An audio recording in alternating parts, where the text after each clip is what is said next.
Martin Luther King Jr. was one of America's great leaders. He was a powerful speaker and he spoke out against laws which kept black people out of many schools and jobs.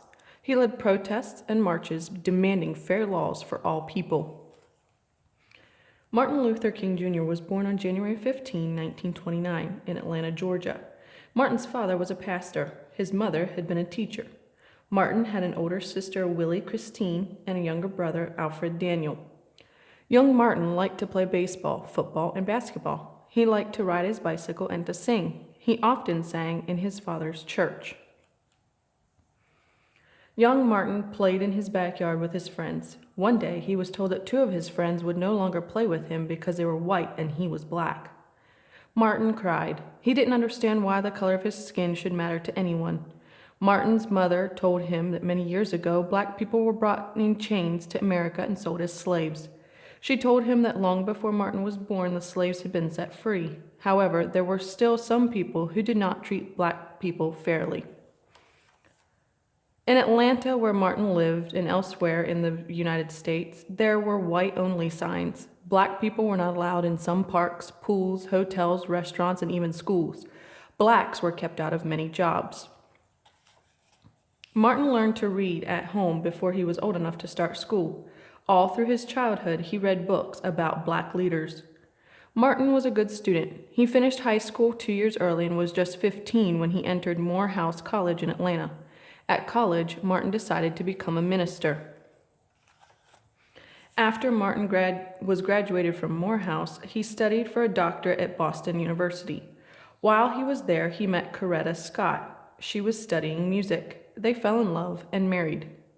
In 1954, Martin Luther King Jr. began his first job as a pastor in Montgomery, Alabama. The next year, Rosa Parks, a black woman, was arrested in Montgomery.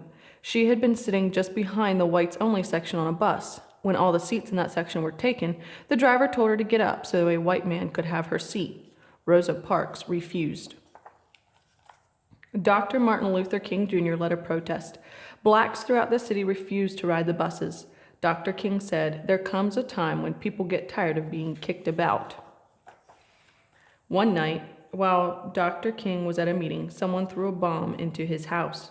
Martin's followers were angry. They wanted to fight. Martin told them to go home peacefully. "We must love our white brothers," he said. "We must meet hate with love." The bus protests lasted almost a year. When it ended, there were no more white-only sections on buses. Dr. King decided to move back to Atlanta in 1960. There, he continued to lead peaceful protests against white-only waiting rooms, lunch counters, and restrooms. He led many marches for freedom. In 1963, Dr. King led the biggest march of all, the March on Washington. More than 200,000 black and white people followed him.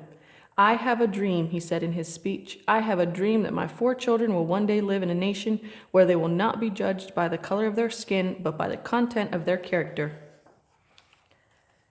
The next year, in 1964, Dr. King was awarded one of the greatest honors any person can win, the Nobel Peace Prize.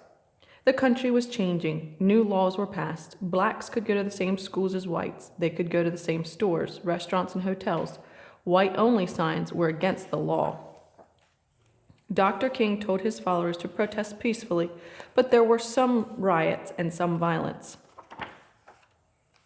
Then, in April 1968, Dr. King went to Memphis, Tennessee. He planned to march so black and white garbage workers would get the same pay for the same work.